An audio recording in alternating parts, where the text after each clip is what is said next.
Good evening. Good evening.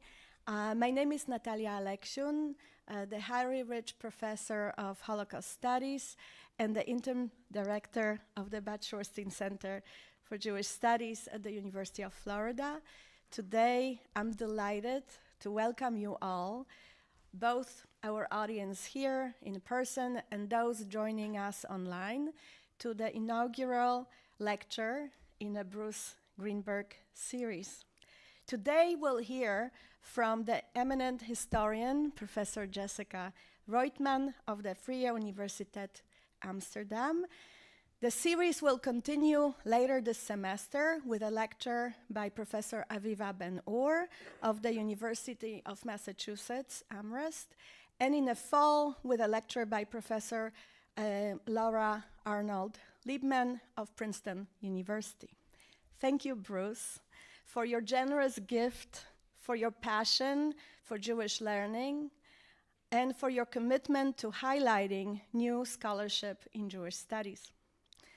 This series underscores the importance and vibrancy of our field and celebrates the Shorenstein Center's role as one of the national and international centers for the study and teaching of Atlantic, Caribbean, and Latin American Jewish studies.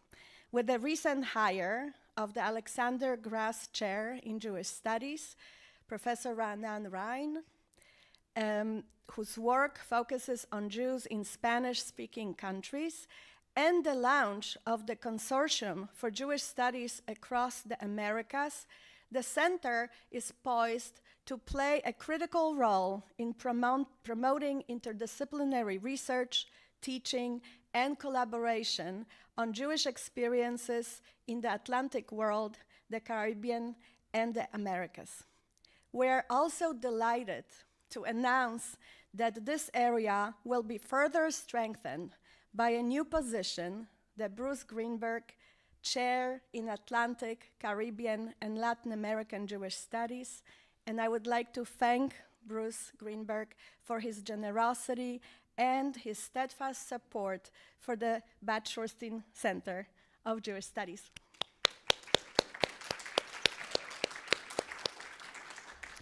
And it is so wonderful that the two wonderful supporters of the center are sitting together.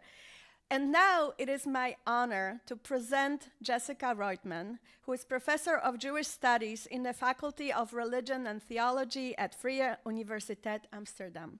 She is a social and cultural historian whose work spans the early modern period through the 19th century.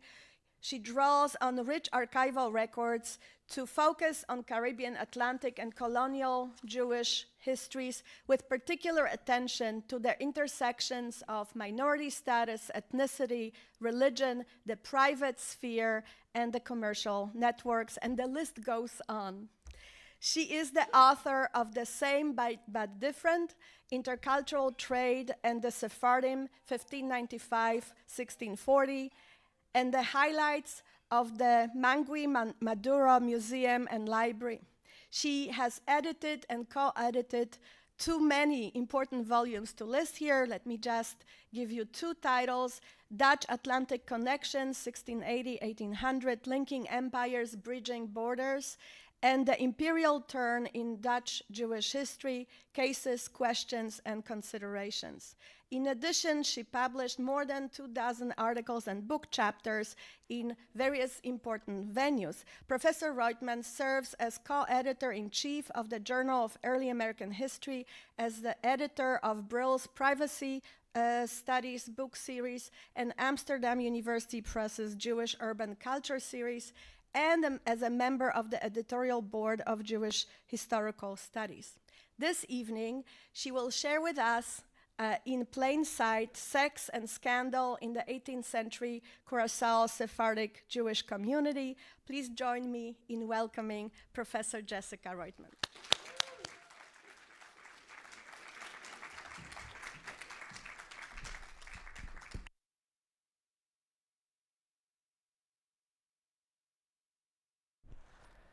Okay, I think I've followed directions Good. I'm a historian, technology, don't know what to do. Thank you, Natalia, for the really warm welcome. Thank you to you all for being here. Special thanks to, I don't know if Sonia's here for all her, Sonia Stahl, for her help. Dee, for your help. Natalia, and especially to Bruce Greenberg for sponsoring the lecture series. It's really an honor to be here.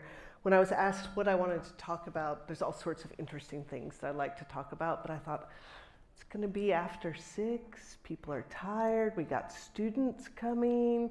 So let's try to keep it interesting. We'll throw some sex, some scandal, keep you all interested, but hopefully build out from that, from this micro history, to talk about larger issues of Jewish history in the Caribbean. I want to leave a lot of time for questions. I love getting questions from the audience. A lot of times I'm asked things I don't know the answer to, which helps me learn more. Please don't ask me questions while I'm talking because I'll get very distracted, but I will leave lots of time for questions.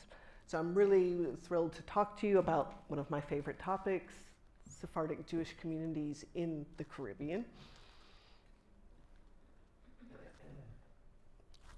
If I can move it ahead.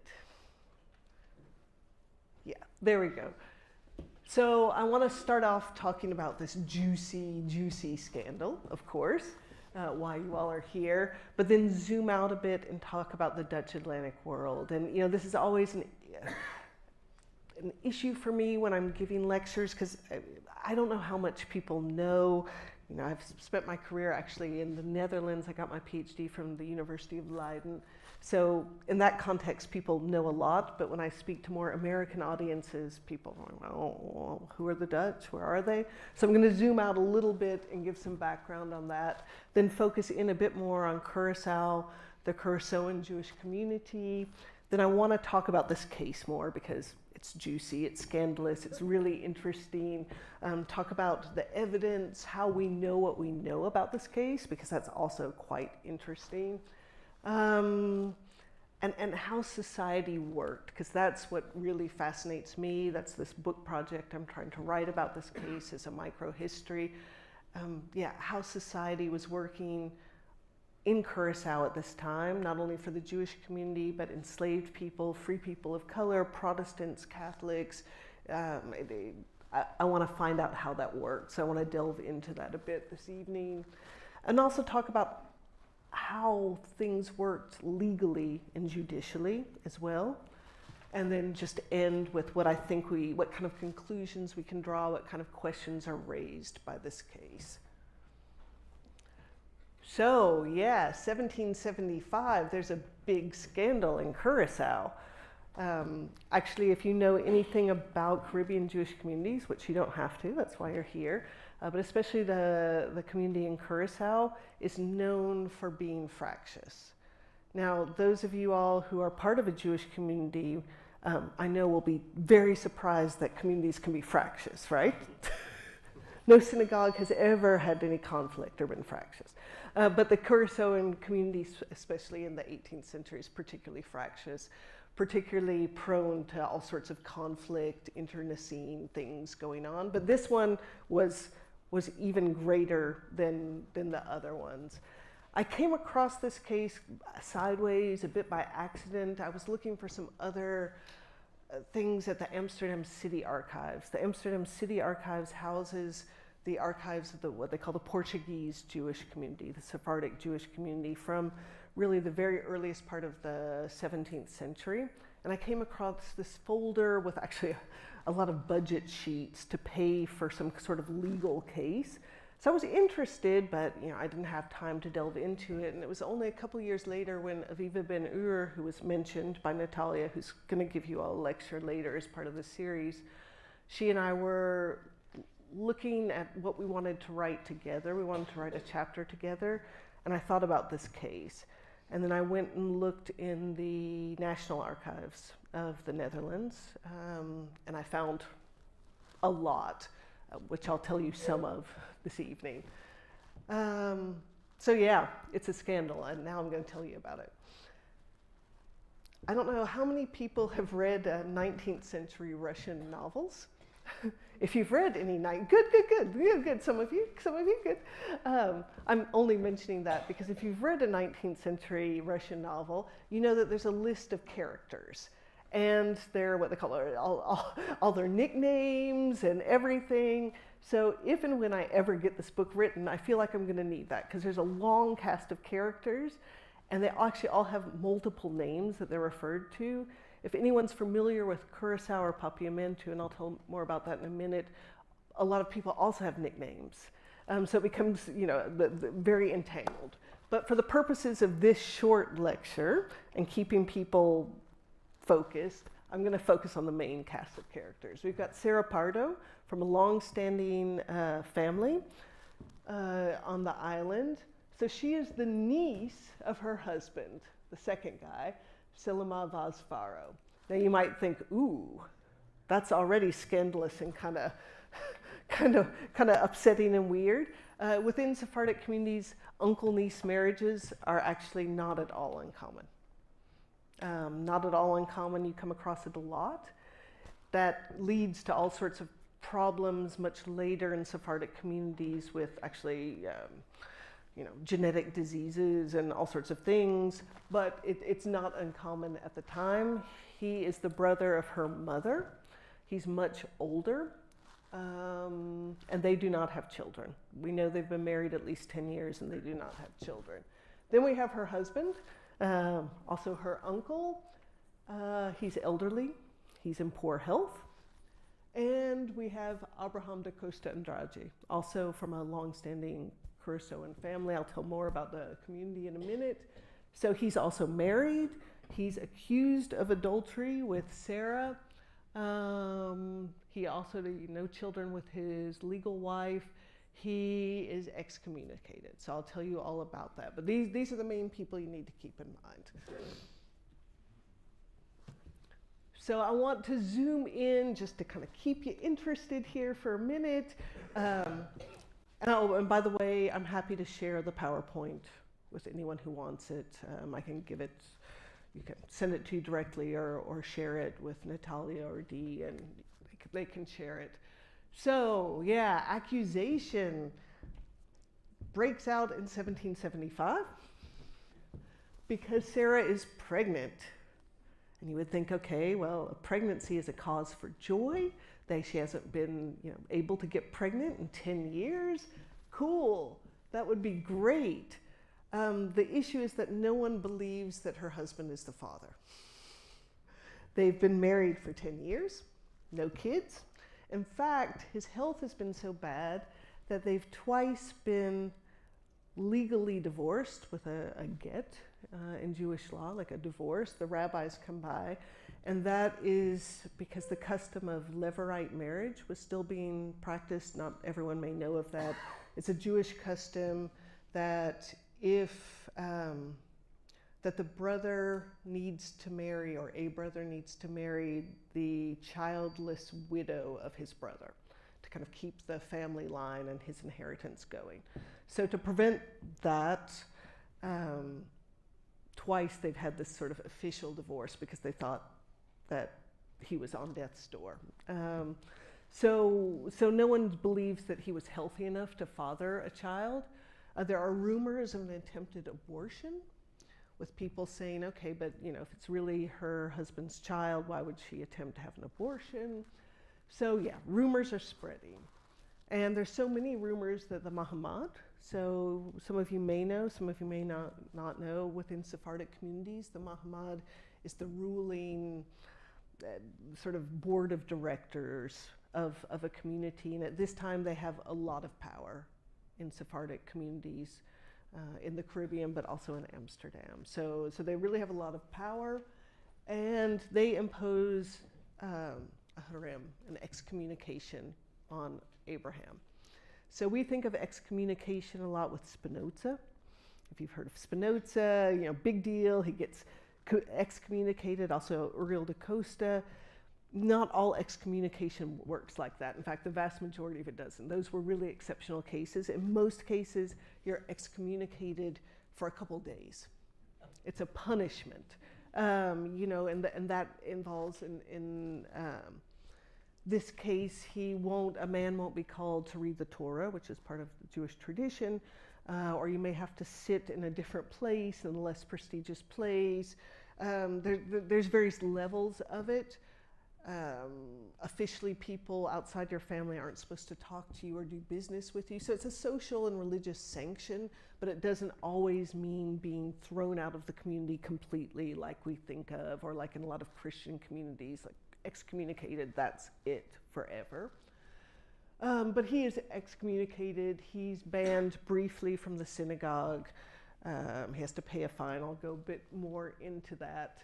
But Sarah is as well. It's also imposed on women. It's imposed differently, although she pays, they're different. She pays a different amount of money, but the social sanctions for her are greater than actually for her erstwhile lover. And this raises all sorts of questions. So upon what evidence are they making this case? They're saying, hey, we heard a lot of stuff, and now we're excommunicating you, we're fining you, we're sanctioning you. So on what evidence are they making this decision? From whom are they getting this information? What are the boundaries of the public and the private? So this is their private thing, and also within the family that comes out. So what are the boundaries between the public and the community and the private, but also between Jewish law and what the community itself, the Mahamad, is deciding, and the colonial authorities? So, and there's actually other interesting things that come up, but these are the main ones I'm going to focus on. So I promised to give you these titillating bits, draw you in, get you interested, and I'm going to zoom out because I don't actually know how much you know about the context. Because you could be asking, I don't think anyone in this room is, but it's fine if you are, you could be asking, why are there Jews in the Caribbean in the 18th century? Where did they come from? Why are they there? Where's Curaçao? And that's okay. You don't have to know that. I mean, me and the, 20 people in the world that are super interested in this, we know this, but not everyone does. So that's okay. So I want to give you a little bit of a background to give you that context before I go into the rest of the story. So Dutch Atlantic world. The first Dutch West India Company is founded in 1621. And it's founded as part of, a few reasons. The Dutch had this long-running dispute with the Habsburg, with the Spanish Empire. They wanted to be free of it. This is part of the overall wars of religion. The Dutch Republic is Calvinist, Protestant. A lot of you may know this history already. But it's not just religious, of course. The Dutch are playing catch-up. A bit like the English and also the French, the Spanish and Portuguese had a big head start with European expansion, with these colonization efforts all over the world. The Dutch really want to catch up, so they founded the first Dutch West India Company in 1621. And they're not ever very successful. The Dutch East India Company, the VOC, is much more successful and remembered much more fondly within Dutch historiography as well, because they captured a lot of the so-called Spice Islands, also what's now Indonesia. So, okay, but there was this Dutch West India Company, and they're also trying to start controlling, taking over trade routes. They do capture various territories from the Spanish and Portuguese, most notably Brazil, parts of Brazil, northeastern Brazil. That's where, and I'm not going a lot into Dutch Brazil right now, but if there's questions, we can talk about it. That's where the first synagogue in the Americas is founded, in Recife, in Dutch Brazil. I first learned about this when I was living in Brazil in my 20s. I had never heard about this. Typical Ashkenazi Jew from the US, so, history begins in the 1880s when lots of Ashkenazi Jews come to the Americas.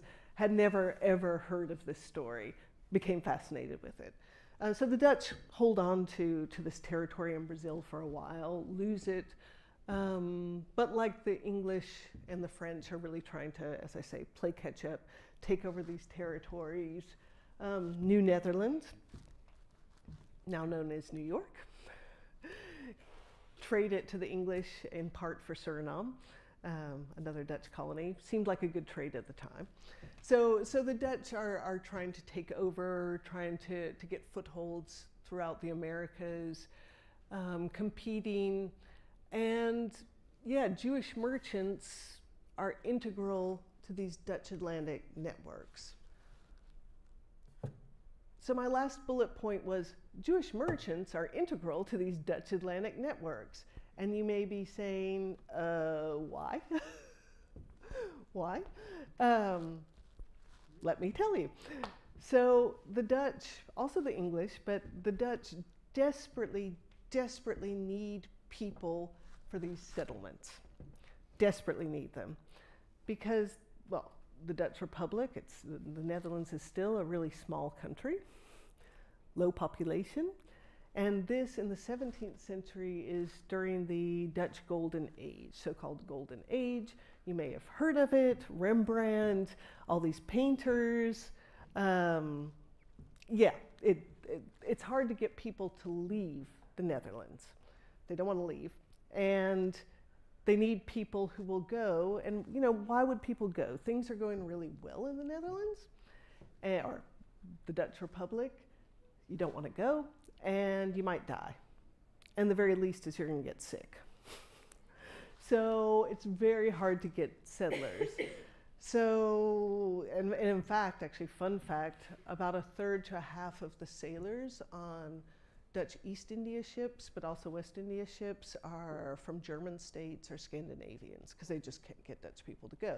So they think, all right, who might go to these godforsaken places and actually settle there? And they think, ooh, Sephardic Jews, cool. And why would Sephardic Jews go? Well, a few reasons. Or why would they want Sephardic Jews?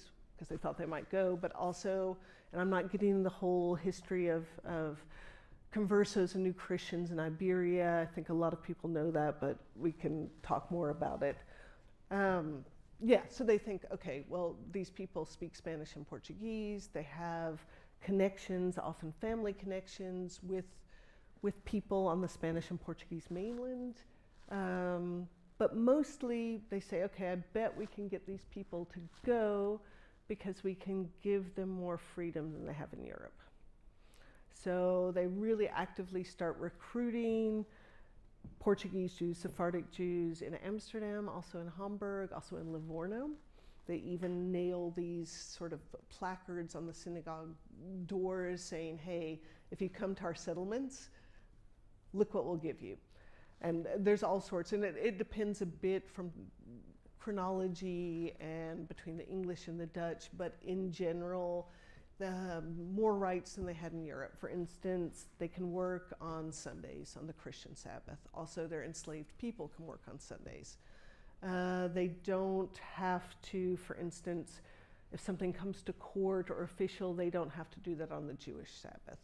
In some places, again, it varies. For instance, in Suriname, they can serve on what's called the Raad van Politie, which is like the political council. In Curaçao, that's different. They can serve in the militia. So they have all these rights, also to own property, own enslaved people. So it becomes very appealing for Sephardic Jews to come and settle there. And they're gambling these people will stay, because they're already having issues with basically absentee landlords. So people who come, they want to make their fortune, they leave. So they gamble, and they gambled basically correctly. I mean, there's still a Sephardic Jewish community in Curaçao. It's small, but still about 200-300 people, most of whom are descendants of original families, some of these people I'm talking about. Suriname less, but there's still a community. So it was a good gamble. So I always put this up to let you know. Now, some of the North American ones come later. An Irish friend of mine was saying, why do you only have North Ireland? But yeah, these are showing, and some people don't know, you haven't heard of some of these places. that's okay, but these are where Jews are coming to settle in the 17th century to set up communities. And the main ones and the biggest communities are in these Dutch territories, in Curaçao and in Suriname. Suriname is mostly a plantation colony, and Aviva, when she comes to talk to you, has written a great book about it and can tell you more about it. And Curaçao is more of a commercial entrepot. So Curaçao came to the Dutch because no one else wanted it, basically. The Spanish dubbed Curaçao, Aruba, and Bonaire. I think Aruba is a very popular destination for Americans at beach holidays, that kind of thing. The Spanish dubbed them Islas Inútiles, so useless islands. They left them. So the Dutch took them over. And Curaçao was useless if you wanted to set up a plantation. It's very dry. You can't really grow very much there. So yeah, for agriculture, it's more or less useless. They were right. But there's a very deep water port in Willemstad, in the capital there, which became very good. And the location, circling there, right off the coast of what at the time the Spanish mainland, of what's now Venezuela, was really useful, particularly for the transshipment of enslaved people, legal and illegal, contraband and not. So it was very good to connect to the Spanish, Portuguese, but also the English networks.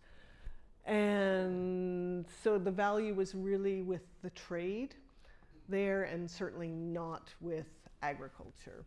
So it became very useful for the Dutch, and it's still part of the Dutch kingdom. So they first, Sephardim are sort of lured there by around 1650 for an agricultural settlement. Doesn't succeed, but it does succeed very much commercially. So by the time we're talking about, by the 1770s, the Sephardic community numbers about 1,100 people on the island. Now you may think, wow, that's not many at all. That's very small. Considering the overall population of the island, it's a lot. It's about a third to a half of the white population. That's also, by the way, the case in Suriname, as Aviva will probably tell you about when she comes to talk to you all. And they're mostly Jews who are coming from Amsterdam, but also from other places. And by the way, the Amsterdam community also likes to send away their poor Sephardic Jews to the colonies, including particularly to Suriname, but also to Curaçao. So yeah, and there's these things that I told you about, this legal autonomy to govern their own community, to have this authority over Jewish life. And what's interesting, different also from Suriname or other places, there's no Jewish quarter. There's a synagogue, oldest still functioning synagogue in the Americas. Very close proximity to free people of color, but also enslaved people. Very crowded within sort of old city walls. So there's also a lot of overlapping domestic and commercial spheres. So basically it's sort of almost like a European old city, really crowded together with everyone together. Jews living right across from non-Jews, enslaved people, unslaved. So one of the things that I thought was interesting about this case was this public-private, and I tried to kind of come up with this picture to depict how a house would look and how a lot of the old houses still look, which is basically that, you would have a shop, or even like the Pardos, who I'm going to talk more about, who had their business, which is on the ground floor, and then domestic life would be on the first or even the second floors, and domestic servants, enslaved people are living very closely with the family itself. So I gave you a brief overview of the scandal, but you might be saying, well, how do we even know about this scandal? I told you I came across all these records for how much the court case ultimately cost. But we know about it because there were these letters between the ill-fated lovers. They wrote each other a lot. Here's one, excerpt. I've translated it roughly from the Dutch. Yeah. They wrote a lot of passionate lines like this one. This was a particularly good one, but also very detailed attempts. It kind of reminds me of people writing stuff on social media and taking screenshots or something. It wasn't necessarily a good idea for them to put all this on paper, but they did. So they wrote very openly about her attempts to have an abortion. They wrote about where they would meet, their frustration with their spouses, with their parents. And they had enslaved people, but also free people of color transmit letters back and forth to each other. Sarah's father, Isaac, caught one of the enslaved girls carrying the letter, one of the letters. He saw it, he read it. Eventually, we still don't know how they got the whole trove of letters. And soon the rest were discovered, and the scandal broke really, really publicly. And it could have remained probably a private and a more or less forgotten incident or forgotten to us in history. I mean, it blew up in the Sephardic community. The Muhammad then decided it had to take action because so many people were talking about it. But it could have just remained there, except that Abraham decided he wanted to challenge the Muhammad, challenge this excommunication, say, no, it's not valid. And he took his case to the colonial governor. And the colonial governor ruled in his favor. And the Muhammad did not like that. They said, hey, legally we have autonomy in these sorts of cases. We have the power, the jurisdiction over this. So, hey, we can decide on this. He's excommunicated. So that's when the case starts to blow up and they start calling witnesses. And that's when the letters start getting basically entered into more or less a sort of court, and the witnesses start getting called and giving their testimony. And that's how we know in more detail what happened. And some of the interesting features of the case, I think, are also linguistic. We know that the letters themselves, let me go back. This is from the National Archives, it's in Dutch. But we know it's a translation of the original letters in Papiamentu, which is a Creole language from Curaçao. In fact, I don't know if you can see up there very well, in Dutch it says in de Creole spraak, so in the Creole speech, to show that it's been translated, that it was given, this letter was written in Papiamentu. So two Sephardic Jewish lovers are writing to each other in the Creole language of Papiamentu. And they're not the only ones. A lot of the later witnesses in this case, not just actually, and this is also quite interesting, enslaved people who are being called to say what they knew about the case, free people of color, Protestants, a lot of them are giving their testimony in Papiamentu. And this really validates what Linda Rupert, a scholar of Curaçao, has said about the importance of Papiamentu, this Creole language, as a kind of a bridging different cultures, different classes, that basically everyone on the island is speaking Papiamentu. But for the Dutch legal records, it all needed to be translated into Dutch. And all sorts of people were called to testify. Abraham Andrade's brother testifies that he heard about the affair from, quote, two black women gossiping in the alleyway. So I tried to come up with a picture. The alleys are quite narrow. Mrs. Clements, who's a Protestant widow, I think she's quite a busybody, but she testifies that she saw Sarah making a lewd gesture with a banana from her balcony. And she's testifying that. So yeah. And why I put that there is that one of the witnesses, when asked, but how do you know about this, said, there are no secrets here. No one can keep a secret in 18th century Willemstad. And there's other things, I think, that it was really these enslaved and free people of African descent who are playing a pretty significant role in information transmission, not just transmitting the letters, but also talking, and they're being listened to, and people believe what they're saying. And they're working in the households, they're moving between these domestic spaces, these private spaces, and these public spaces. They are also, and we see this in Suriname as well, in the synagogues. We're not quite sure what role during services, but they are there. And these observations are making or breaking reputations. So then I want to briefly, I think my time's sort of running out, and I want to make sure there's enough time for questions, talk about what this means jurisdictionally. And it gets very complicated. I'm still trying to sort out all the back and forth. Basically, it's about who has authority. The Mahamad is saying, hey, when you granted us you lured us here 100 years ago, when you granted us the rights, you said that we could decide on what happened within our community.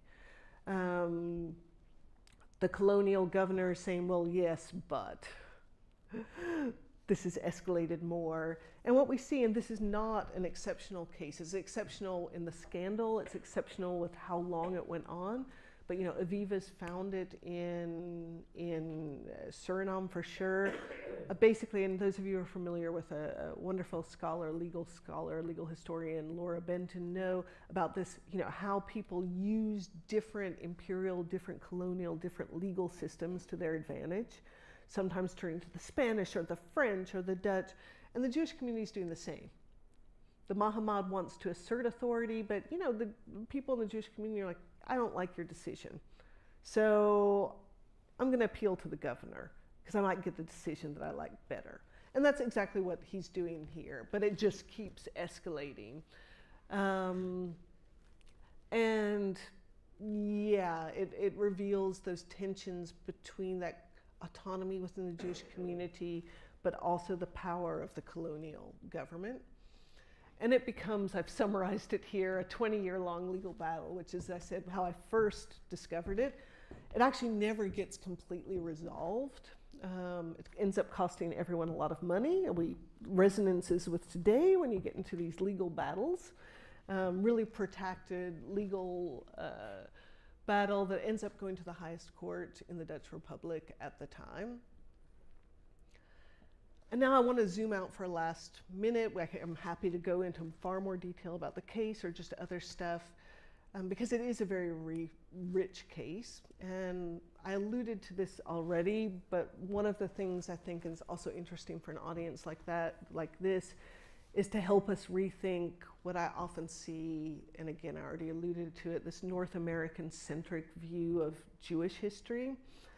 That Jewish history begins with people like my grandparent in the Americas, who came over from Eastern Europe, and there were maybe a few exotic Jews at Shearith Israel in New York, and aren't they kind of cool? But that's sort of Jewish history, right? Or that's how I learned it. So I think looking at Curaçao, but looking at Jews in the Caribbean, can make us help us rethink that. So I always put these stats here for the population. Roughly, finding it roughly around the same chronology. How many Jews are where? And we see that, there's far more in Suriname, in Curaçao, in Jamaica, than in North America. There's, population-wise, the center of Jews in the America, but in the late 18th century is in the Caribbean. And the Caribbean is really the center, not only population-wise, but we see that the Portuguese or the Sephardic model for Hebrew pronunciation, there's very few Ashkenazi Jews in Curaçao, or almost none. In Suriname, there are already quite a few. They eventually do form their own congregation, what they call the Hoogduits, the High German congregation. But initially, the Ashkenazi basically had to join the Sephardic congregations, adopted some of their rights. We have lots of cases of conflicts about kosher verification. The meat is verified as being kosher in the Caribbean, in Curaçao usually. The rabbis are being exchanged between these Caribbean settlements. So the Caribbean is the center, not just population-wise, but of actually religiously. They begin to assert their independence also from Amsterdam, from Europe, asserting their own independence religiously with rites and rituals. You get some fun controversies about that as well. And then I wanted to zoom in one last time, because what happened to our ill-fated lovers? So they leave after this long, protracted fight. They never, as far as we know, get together. Abraham leaves for Jamaica. Sarah leaves for St. Thomas.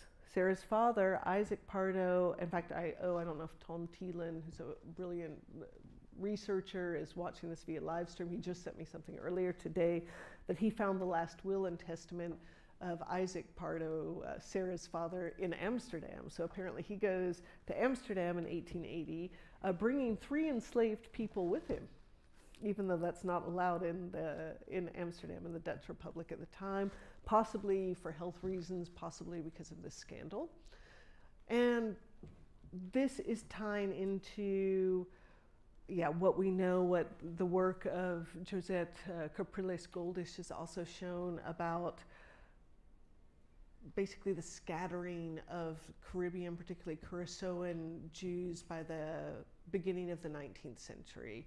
Curaçao's in economic decline, and a lot of Jews go elsewhere. As we say with our ill-fated lovers, many Jews go to the South American mainland, to Venezuela, to Colombia, to Panama, to the United States. I mean, there's still Jews, like I said, in Curaçao, but the community is very much in decline, and there's what Josette, but other people call this Hispanization of the Jewish community, some of whom give up their Jewish identity. It's really interesting what happens. Again, there's still small Jewish community, but the majority of Jews dispersed throughout the Caribbean basin to Latin America, to the US. So that's brought this part of my talk to a close. I welcome questions. I don't know how much more time we have for questions, but happy to have questions, talk afterwards. 15 minutes.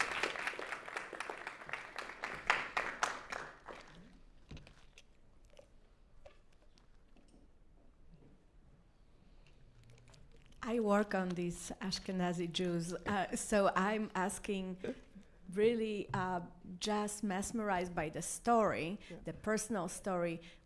Do we know what happened to the child? Was the child born? And what was the status of the child since this was common knowledge? Because I didn't want to get too, I was worried like how much detail to get into. A boy, is born, and one of the controversies, in fact, one of the most affecting letters was Sarah writing Abraham saying about the attempted abortion and saying, he's really strong, my love, he's really strong, talking about the fetus. He's born a son. The husband, Vasfaro, does claim him. He even makes a statement saying, the child is mine. I found the strength to have relations with my wife. Other witnesses in the case say that he was coerced by his sister to make this statement. Anyway, he claims the child as his own, but the Mahamad does not allow the bris, the Brit Milah, like the circumcision, to happen because they're not viewing, or they say yes, but then he has to be claimed as a mamzer, as a bastard, which is a big deal in Jewish law at the time. So they hold off on the bris until the boy is 4, until some of this gets settled.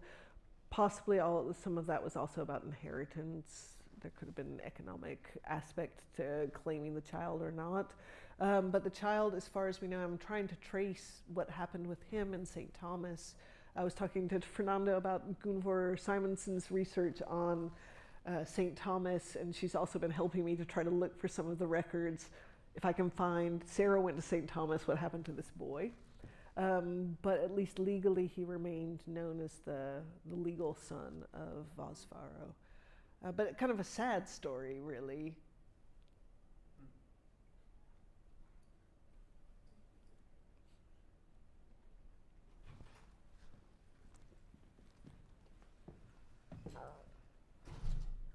so much for this. It was really, really fascinating. I'm going to ask you a question as a historian of the Caribbean and not necessarily of the Jewish diaspora in the Caribbean.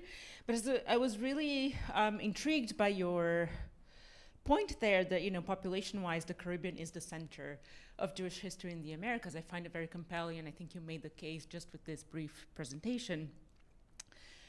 What I would like to hear you, if we could, for a few minutes or, very briefly, what does that do to Caribbean history more broadly, right? If we take that point, right? Because Jewish history in the Caribbean, as far as I have, gathered it as a really historian who is Brazilian in origin but is studying the Caribbean, it's so often seen as sort of an aside, something of a curiosity, right? What does it do? What is this doing to the broader historiography of the Caribbean? Yeah, no, thank you for asking that, because it's so true. And also when I started delving into this, it was this sort of exotic sideline, like exotic Jews. There's Jews in India, there's Jews in Kazakhstan, and there's a Jew in Jamaica. Like, it's this sort of exotic, weird thing that doesn't really mean much. And that's honestly also how I think Jewish historians have approached it. Like, let's only look at the community. And that's also a bit with archival sources as well. So I don't think we've done ourselves a lot of favors in how we've approached it as just, let me look at Jews on Curaçao or something. I've tried to, I think most of us are trying to move beyond that. There's a great, and I don't know if you've heard of her, Sarah Castile. She's works much more in literature, literary theory, but she's done some really interesting work looking at Sephardic influences on Caribbean literature as a whole, and not just Sephardic Jews that write literature, but the sort of resonances of the Sephardic presence that come through in Caribbean literature, which is really interesting. I think when we incorporate, and I think what Sarah's work is showing is that's actually almost impossible to separate the Jewish presence from Caribbean Jewish history, or the Jewish presence from Caribbean history, but we have to look at how deeply interwoven it is, which is getting back to where I think we haven't done ourselves a service. I mean, if you look at what Aviva and other historians of Suriname have been looking at, I mean, the Jewish community is a Jewish community of color in the end, and still is, and that's a whole different issue with halakha and other things. And again, this is an example from Suriname. There's a quite famous Surinamese author, Cynthia McLeod, and she writes about sort of historical fiction about Suriname. And in an interview, she said, "Yeah, but you shake a family tree in Suriname and a Jew falls out, because there's so much of a Jewish presence intermixing, less so in Curaçao." So I think you can look at, of course, all the things we usually look at with commerce and economics or whatever, but I think it goes far deeper in terms of family, just family connections, family lineage, the art, the literature. And one thing that, again, Sarah argues for, and I really agree with her, is that when we have this North American focus, and very unfortunately that Black Jewish relations can be considered, sometimes quite tense. When you look at the Caribbean, it's very much a different thing in many ways, and that's not also to dismiss all sorts of power differentials and enslavement, but there's not that same sort of separation, and that gets more into, I think, the Caribbean history of hybridity, and Jews are very much intimately part of that. I think we just haven't looked enough at it, or again, people who are doing Jewish history are keeping it separated in a way, and that's one reason I've gotten more into also these stories about the enslaved people, the free people of color, as being so intimately involved in the lives of everyone's life. Again, still with the power differential, but that people aren't living very separate lives in any way.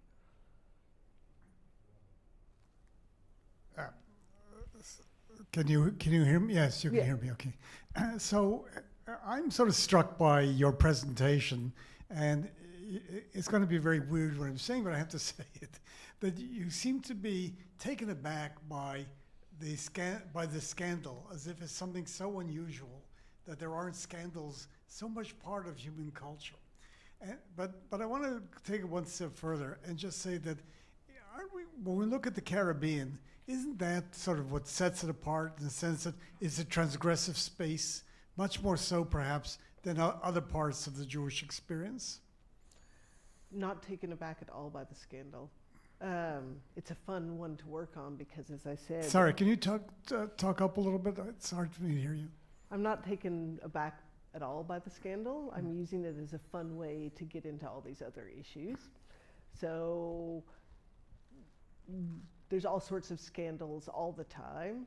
We know about this one because so much happened with it because it was challenged. I mean, as historians, what we run into a lot is almost skewing in favor of scandal, in favor of criminality, because that's what shows up in the archives.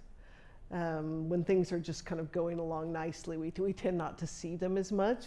When we see transgressive behavior, such as something that goes to court, someone's arrested, that's the kind of stuff that shows up in the archives. But no, I mean, it's not that unusual. What's unusual about this one, as I said, is that it goes on so long, and the number of witnesses who are brought in from all swaths, from across this broad section of society in Curaçao. So that is not something that at least I've seen so much of in other court cases, but for sure there's lots of, there's fraud, there's all sorts of things coming up. In terms of the Caribbean as a transgressive space, I mean, that's certainly how people like to think about it. That's certainly the image of it. I don't know if it's any more or less transgressive than any other colonial space. In what way do you think it's more transgressive than another colonial space? It's more sexually transgressive. And sorry, and the idea of the interracial mixing is much more characteristic of that area, I think, than elsewhere, as far as I know. Because of plantation slavery, for sure. I think it's, if you're defining transgressive purely in terms of interracial sexual relations, sure. But this scandal isn't about that. And in fact, that's not really that big a deal. And again, I think Aviva may go into that much more in Suriname. The scandal here is amongst two Sephardic lovers. So that's, I think, a different thing than, Sephardic Jewish men are having sexual relations with enslaved African-descended women. But I feel like that's not quite what you're asking. I'll just add one more thing to it. I don't want to take up too much time. But the element of who's conveying the letters, just so fascinating. And that's where I think there's a component to this is quite striking and quite unusual. I mean, enslaved and free people doing stuff for people who employ them or enslave them is not at all unusual. The trust that they put in them to convey these letters is perhaps more unusual.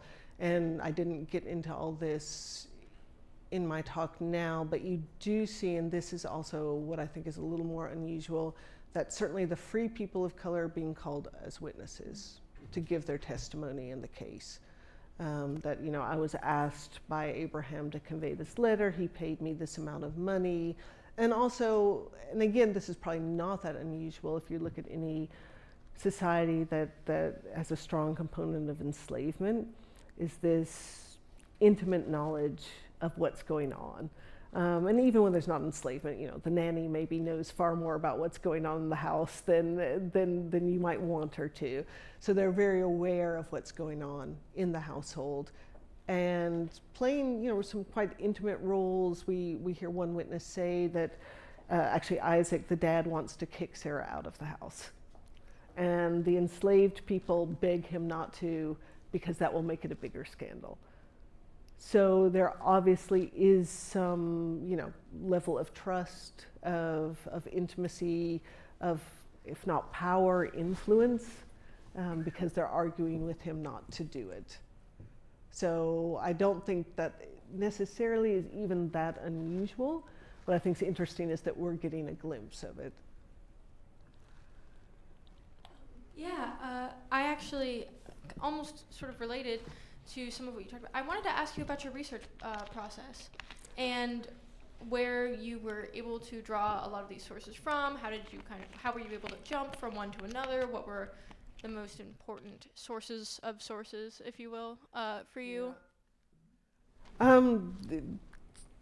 So as I was saying, you know, I think, and if you've worked in archives, we get skewed a bit to scandal, to criminality, because it shows up, and it tends to be fun.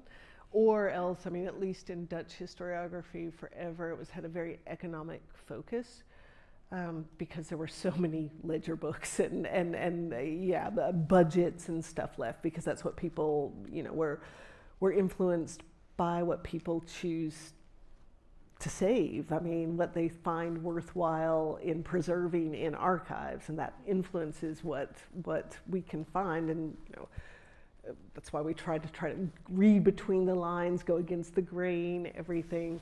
As I said, I was looking for something else and came across this and put it aside honestly because it was a lot of budgetary stuff. And I just found that really boring, and I didn't want to go through all that. But I was thinking, well, why is the Portuguese community in Amsterdam paying a lot of money for this case? Like, what's going on? So I sort of made a note and put it aside until later, for all these other reasons. I thought, well, let me try to see what I can find about this. Now, this was I put on that slide digitization. So I had to go for the inventories and look it up. Now it's a lot easier. I have to give the Dutch, whoever does it, compliments for doing a massive digitization campaign. So there it is. Now all this has been scanned. It's still not necessarily, they're working on making it readable. If you just type in whatever, Sarah Pardo, that it would recognize the writing. That's not working very well yet. We hope to get to it. But I think the Dutch National Archives have been at the forefront of the digitization process, but they were always really well inventoried. And the archives of the Portuguese community in Amsterdam were also always well inventoried. So that made my job, I have to say, much, much easier in terms of finding this. But no, I mean, it's kind of the treasure hunt, and that's what I love about it. Like, so who are these people, and can I find them in these documents? And I'm sure there's a lot more, like as I mentioned, this man, Tom Thielen, who does lots of research in the archives, had found Isaac Pardo's in a whole will and testament in a whole nother part of the Amsterdam archive. So digitization and searchability will help a lot, but there's still, I mean, I think the Amsterdam notarial archives alone have something like 5 kilometers or more of, yeah, I mean, the Dutch are great record keepers. Max Deerdorf and I were talking about at lunch today about digitization of some of the British colonial records. A huge boon to us as researchers. I mean, the only thing I worry about, and this is more with my grad students, and I can sound like an old fogey here, is that if you count on everything being digitized or whatever search you do, you're going to miss so much. So I do worry with some of my students that if it isn't sort of easily coming up in whatever search, they're not going to actually look through the documents, because I think there's still so much to be found. But was that answering your question a little bit? Absolutely. Thank you so much. That's awesome. Yeah, but if you're interested in the Dutch archives, let me know, because, yeah. You're Dutch first, but I am. Yeah. I've been told I have the last question. So it's really more of a comment than a question. I think this, and I think that slide that you have up there is important. This was a phenomenal love story. Yeah. And it seems, you know, you didn't concentrate on that, but I think Shakespeare would have done a wonderful job, or somebody would have. This is a great love story, and you don't expect that to come when you talk about the Sephardic community of that period. And these two must have been really in love, or very, very horny, or something, because they obviously were risking such social isolation by doing this. They had to know it was going to be talked about. So I just found that a fascinating part of this story. Yeah, I found it really Thank sad. you That's for why I bringing it. chose this one, because I found it, as I said, one of the most affecting ones. They obviously really cared about each other. I didn't go into it as much now because it would take too much time. One of the things I also found really interesting is that I think when we think about privacy and carrying on an illicit love affair, we think inside in a cupboard or something. But because of, you know, having servants, enslaved, and free people of color, everyone living cheek on jowl, most of their assignations were outside the city walls. There was actually more privacy outside, and they could get away, and you see that with their letters, with more in public, also at the synagogue. Like, it wasn't apparently considered that weird that Abraham might walk Sarah in, because, you know, the community's very close, lots of people are intermarried, whatever. They could get away with more in public.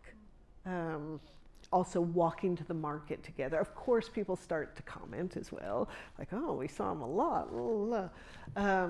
But I found it fascinating that they could carry things on more in the public eye than at home.